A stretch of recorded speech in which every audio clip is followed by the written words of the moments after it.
नमस्कार, आदाब, जय भीम, सत श्री अकाल। मैं हूँ माजिद सिद्दीकी और आप देख रहे हैं फोकस हिंदुस्तान न्यूज़ चैनल। आज की ख़ास खबरें सब्सक्राइब करें, लाइक करें, शेयर करें। फिर आऊँगा एक ताज़ा खबर को लेकर Majid Siddiqui.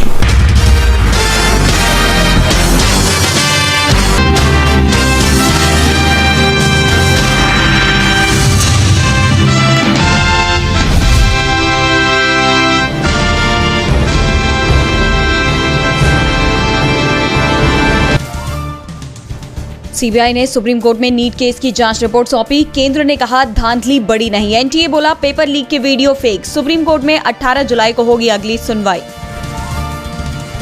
Same sex marriage की सुनवाई से हटे justice Sanjeev Khanna. Supreme court में सुनवाई टली। 52 रिव्यू पिटीशन पर नई बेंच करेगी फैसला।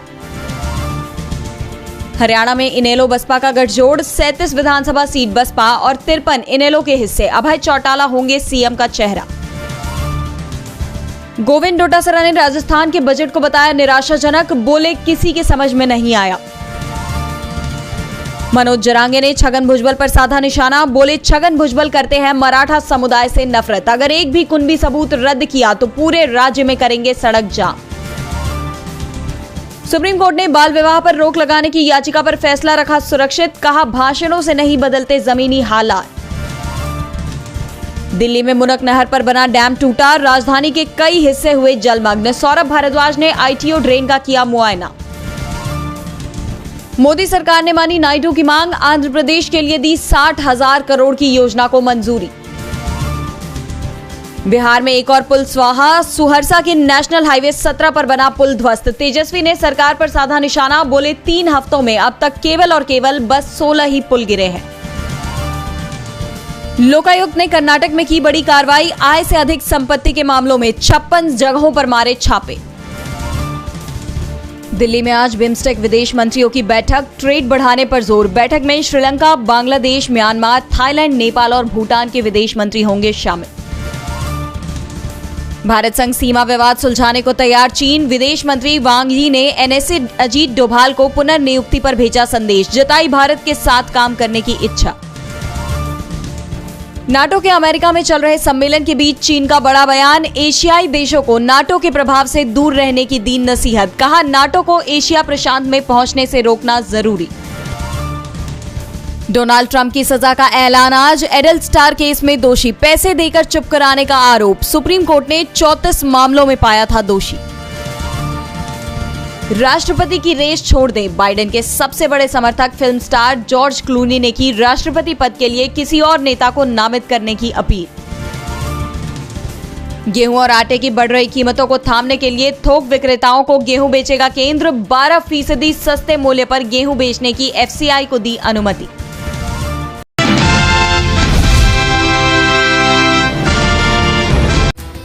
महाराष्ट्र में लोकसभा चुनाव के बाद सभी पार्टियां विधानसभा चुनाव की तैयारी में जुट गई है। लोकसभा चुनाव में महायुति गठबंधन को 48 में से सिर्फ 17 सीटें मिली है। इससे शिंदे गुट, अजित गुट और बीजेपी में खींचतान की अटकलों का बाजार भी गर्म है। इसी बीच अब खबर है कि सीएम एकनाथ शिंदे वाली शिवसेना और डिप्टी सीएम अजित पवार के नेतृत्व वाली एनसीपी आगामी विधानसभा इलेक्शन के लिए पुणे की सीटों को लेकर आमने सामने है। शिवसेना की शहरी यूनिट वडगांव शहरी और हटपसर विधानसभा सीटों पर चुनाव लड़ने के लिए कह रही है। ये सीट इस समय राष्ट्रवादी कांग्रेस पार्टी के पास है। शिंदे सेना पुणे के मुखिया नाना भांगरे ने कहा कि हमने पार्टी नेतृत्व से कहा है कि राज्य में 8 विधानसभा सीटें हैं और इनमें से कम 3 सीटों पर हमें चुनाव लड़ना चाहिए। उन्होंने आगे कहा कि हटपसर, वडगांव शहरी और खडक वासला सीटों पर शिवसेना की अच्छी पकड़ है, इसलिए पार्टी को सीट बंटवारे में ये सीटें मिलनी चाहिए। भांगीरे ने कहा कि सीट बंटवारे के तहत कोई भी प्रत्याशी मैदान में उतरे, पार्टी महायुति गठबंधन के उम्मीदवार के लिए ही काम करेगी।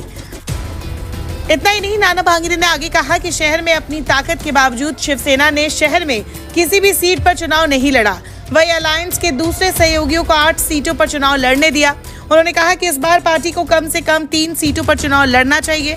यहाँ पर पार्टी की पकड़ काफी मजबूत है। मांगरे ने आगे कहा कि एकनाथ शिंदे की शिवसेना ने अभी हुए लोकसभा चुनाव के दौरान गठबंधन के साथी उम्मीदवारों को काफी वोट दिए हैं और विधानसभा चुनाव की तैयारियां भी शुरू कर दी है। वही जानकारी के मुताबिक एनसीपी पुणे के कार्यकारी अध्यक्ष प्रदीप देशमुख ने कहा है कि अलायंस की शहरी यूनिट के अंदर हर एक राजनीतिक दल उन सीटों में दिलचस्पी दिखा सकता है जिन पर चुनाव लड़ना चाहता है। हालांकि आखिरी फैसला गठबंधन के बड़े नेता ही लेंगे। उन्होंने आगे कहा कि इस बात पर सभी राजी हुए हैं कि किसी भी पार्टी के नेता अपनी सीट बंटवारे की मांगों का खुलासा नहीं करेंगे और किसी भी मुद्दे से बचने के लिए सभी को इसका पालन करना चाहिए। प्रदीप देशमुख इतने पर ही नहीं रुके। उन्होंने आगे कहा कि वडगांव शहरी और हडपसर सीटों पर इस समय एनसीपी के विधायक हैं और ये तो साफ है कि पार्टी इन सीटों पर अपना दावा करेगी। उन्होंने आगे कहा कि एनसीपी की खड़गवासला सीट पर भी अच्छी पकड़ है। पिछले विधानसभा इलेक्शन में एनसीपी सीट से बस मामूली अंतर से हार गई थी। मतलब साफ है कि विधानसभा चुनाव को लेकर शिंदे और अजित गुट में अनबन देखने को मिल सकती है। राज्य में हाल ही में हुए लोकसभा चुनाव में शिंदे गुट को 7 सीटें मिली थी, वही अजित पवार को सिर्फ 1 सीट मिली। बारामती जैसी हॉट सीट जो शरद पवार और अजित पवार दोनों के लिए साख का सवाल था, वहां अजित पवार को बड़ा झटका लगा। इसी के बाद माना जाने लगा कि गठबंधन में आगे जाकर अजित पवार का दबदबा कम हो सकता है और शिंदे गुट और अजित गुट में अनबन भी हो सकती है।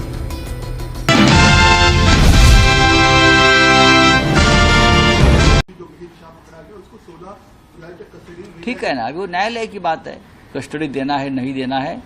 हमें मांग करेंगे फास्ट ट्रैक पर ये पूरा मुकदमा चले और जो गुनहगार है उनको फांसी की सजा हो। मंत्री को लेकर आपने कहा है कि अब तक कोई भी समझना व्यक्त नहीं किया। क्या है, पैसे दे रहे हैं, 10 लाख दिया, स्टैंप पैड हो गया 5-5 लाख दिया, 50 लाख दिया, अपघात हो गया 50 लाख दिया, खून हो गया 50 लाख दिया। ये का पॉलिटिक्स चल रहा है क्या पैसों का? वो आपकी लाडली बहन नहीं है, लाडली बहन योजना आपने बनाई है। कावेरी नाखवा की डेथ हो गई, मुंबई के भर सड़क पर मारा दिया। वो एकनाथ शिंदे का खास आदमी है मुख्यमंत्री। क्या वो जो कावेरी नाखवा की डेथ हो गई, जिस बेरहमी से उसको कुचल गया, क्या वो आपकी लाडली बहन नहीं है? हाँ, कहाँ है गृह मंत्री? इस राज्य को गृह मंत्री है या नहीं? अगर है तो चुप क्यों बैठा है? उसका आक्रोश वो महिला का आपके कान तक नहीं पहुंचा, आपके कान के पर्दे तक नहीं पहुंचा। Thank you.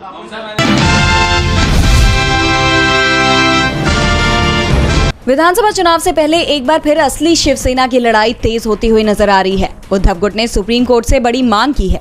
दरअसल उद्धव गुट के विधायक सुनील प्रभु ने सुप्रीम कोर्ट में विधानसभा स्पीकर राहुल नार्वेकर के फैसले को चुनौती देते हुए एक याचिका दाखिल की थी। उन्होंने अपनी याचिका में आरोप लगाया था कि एकनाथ शिंदे ने असंवैधानिक रूप से सत्ता हथिया ली है। मामले में 19 जुलाई को सुप्रीम कोर्ट में सुनवाई होनी है और अब उद्धव गुट की शिवसेना ने विधानसभा चुनाव को देखते हुए मामले पर जल्द सुनवाई की मांग करते हुए इसे 12 जुलाई को ही सुनवाई के लिए सूचीबद्ध करने की मांग की है।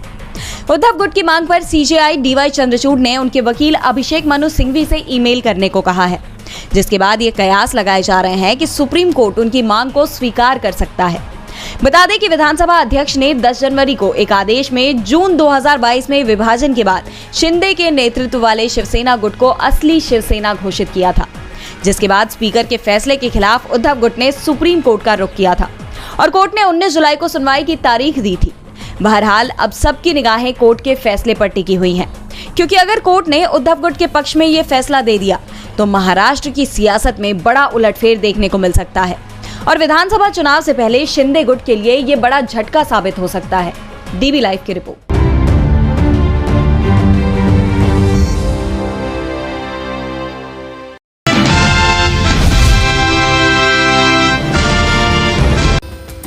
केंद्र की मोदी सरकार 3.0 के पहले आम बजट से खासी उम्मीदें हैं। निम्न और मध्य वर्ग को सरकार महत्वाकांक्षी योजनाओं के जरिए विशेष लाभ दे सकती है। नौकरी पेशा लोगों के लिए भी आयकर छूट सीमाएं बढ़ाए जाने और स्लैब में परिवर्तन किए जाने की चर्चा है। बदले हुए समीकरणों के बीच सरकार के लिए बजट सहयोगी दलों के अपने राज्यों की मांगों के चलते चैलेंज से भरा है। केंद्र की मोदी सरकार पर हर वर्ग की झोली में कुछ न कुछ डालने का दबाव है, चूंकि 4 राज्यों के चुनाव सामने हैं और ऐसे में इन राज्यों के लोगों की भी उम्मीदें टिकी हैं। राजनीतिक रूप से सरकार को मतदाताओं को साधने की भी कवायद करनी पड़ रही है। सरकार की कोशिश होगी कि वो अपने बिखरे जनाधार को समेटने और सहयोगी दलों के साथ साथ तालमेल को बेहतर बनाए। इसलिए 23 जुलाई को जब केंद्रीय वित्त मंत्री निर्मला सीतारमण लगातार 7वीं बार संसद में वित्त वर्ष 2024-25 का आम बजट पेश करेंगी तो उसमें कुछ बड़ी घोषणाएं हो सकती हैं। इसमें बिहार और आंध्र प्रदेश के लिए कुछ अहम घोषणाएं हो सकती हैं। बजट से पूर्व विभिन्न क्षेत्रों के विशेषज्ञ और उनसे जुड़े संगठन प्रमुखों के साथ वित्त मंत्री बैठकें कर चुकी हैं। अब बजट को अंतिम रूप देने की प्रक्रिया तेजी से चल रही है। पहला, आयकर स्लैब। अभी तक की बैठकों के बाद ये कयास लगाया जा रहा है कि सरकार आयकर छूट सीमा में बदलाव करेगी। इससे मध्य वर्ग और नौकरी पेशा लोगों को खासा लाभ होगा। इसके लिए आयकर रिटर्न दाखिल करने की पुरानी और नई व्यवस्था में कुछ अहम बदलाव हो सकते हैं। दूसरा, मजदूरों और कर्मचारियों को ज़्यादा लाभ। मनरेगा मजदूरी को 100 से बढ़ाकर 150 दिन किया जा सकता है। साथ ही मनरेगा मजदूरों को कृषि क्षेत्र के साथ जोड़ने का फैसला लिया जा सकता है। इसके साथ न्यू पेंशन स्कीम को ज़्यादा आकर्षक बनाया जा सकता है और इसको लेकर अभी तक सरकारी कर्मचारी नाखुश हैं। तीसरा, किसान सम्मान निधि। किसानों के लिए सरकार किसान सम्मान निधि 6,000 रुपये से बढ़ाकर 10 से 12,000 रुपये कर सकती है।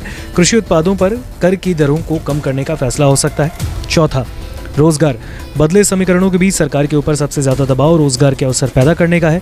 इसलिए इंफ्रास्ट्रक्चर से लेकर ऊर्जा को बढ़ावा देने के साथ रोजगार पैदा करने वाले क्षेत्रों का बजट बढ़ाने की पूरी संभावना है। अग्निवीर जैसी योजना में भी सैनिकों को ज्यादा वित्तीय लाभ देने का ऐलान किया जा सकता है।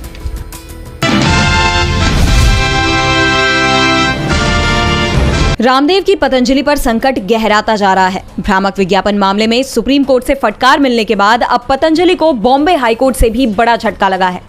कोर्ट ने पतंजलि आयुर्वेद पर 50 लाख रुपए का जुर्माना लगा दिया है। दरअसल कंपनी के खिलाफ ट्रेडमार्क उल्लंघन का मुकदमा दर्ज किया गया था, जो कपूर के उत्पादन से जुड़ा हुआ था। मामले में सुनवाई करते हुए कोर्ट ने 30 अगस्त 2023 को पतंजलि के कपूर उत्पाद बेचने पर रोक लगा दी थी। लेकिन इसके बाद कोर्ट में एक और याचिका दाखिल की गई, जिसमें यह बताया गया कि पतंजलि ने कोर्ट के आदेशों का उल्लंघन किया है। मामले में सुनवाई के दौरान कोर्ट ने पाया कि पतंजलि ने खुद ही अगस्त में आदेश जारी होने के बाद कपूर उत्पादों की सप्लाई की थी। बताया यह भी जा रहा है कि कोर्ट के आदेश के बाद पतंजलि ने एक हलफनामा दिया था, जिसमें बगैर शर्त माफी मांगी गई थी और कोर्ट के आदेश के पालन की बात कही गई थी। साथ ही कपूर उत्पादों की बिक्री की सारी जानकारी कोर्ट को दी गई थी। लेकिन मंगलम ऑर्गेनिक्स का दावा है कि पतंजलि ने जून 2024 के बाद भी प्रोडक्ट बेचे हैं। कोर्ट को जानकारी दी गई कि कपूर उत्पाद वेबसाइट पर 8 जुलाई तक उपलब्ध थे और ये जानकारी हलफनामे में नहीं दी गई थी। मामले में सुनवाई के बाद अदालत ने पतंजलि आयुर्वेद को आदेश जारी होने के 1 सप्ताह के अंदर 50 लाख रुपए जमा करने के लिए कहा है। साथ ही मंगलम ऑर्गेनिक्स को भी हलफनामा दायर करने को कहा है। मामले में अगली सुनवाई 19 जुलाई को होगी। बॉम्बे हाईकोर्ट के फैसले को देखते हुए अब सवाल ये उठ रहे हैं कि क्या सुप्रीम कोर्ट रामदेव की माफी को स्वीकार करेगा?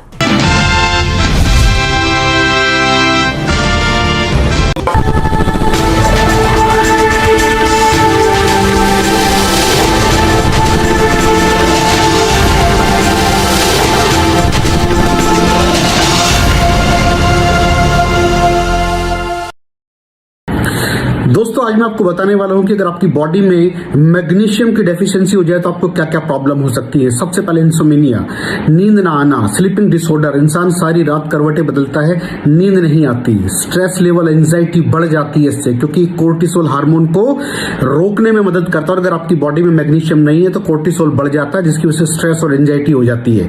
मूड स्विंग्स, इंसान को पता नहीं चलता उसके मूड स्विंग्स होते हैं, थोड़ी थोड़ी देर में गुस्सा आना, थोड़ी थोड़ी देर में चिड़चिड़ापन होना, क्योंकि ये सेरोटोनिन हार्मोन को बढ़ने में मदद करता है। अगर आपकी बॉडी में less magnesium is equal to less serotonin, और सेरोटोनिन हैप्पीनेस का हार्मोन है। अलावा इसके ये फटीग को भी कम करता था। अगर आपकी बॉडी में मिनरल डेफिशिएट है, अगर आपकी बॉडी में मैग्नीशियम नहीं है तो आपको थकावट बहुत जल्दी फील होगी, जरा सा काम करती है आपकी बॉडी थक जाएगी।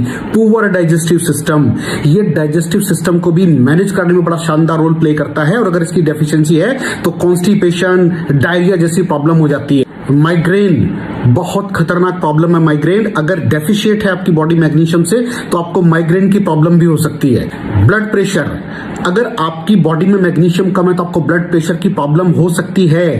इरेगुलर हार्ट बीट, ये हार्ट बीट का बढ़ जाना, कम हो जाना, बढ़ जाना, कम हो जाना, मैग्नीशियम डेफिशिएट होने की निशानी है।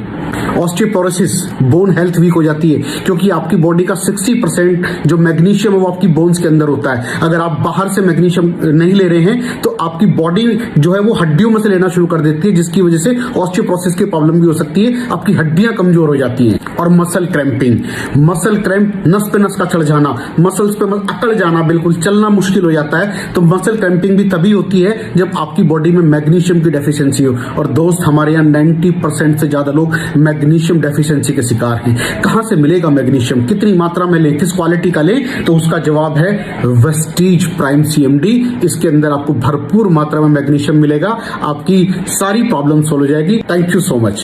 दर्शकों, देख लिया आपने हमारे वीडियो को। हमें खुशी होगी कि आपने हमारे न्यूज़ को लाइक किया और दूसरों को शेयर किया। अगर अभी तक हमारे चैनल फोकस हिंदुस्तान को सब्सक्राइब नहीं किया है तो तुरंत सब्सक्राइब करें, कमेंट करें और बेल आइकॉन को प्रेस करें। हम हाजिर हैं खबर के लिए।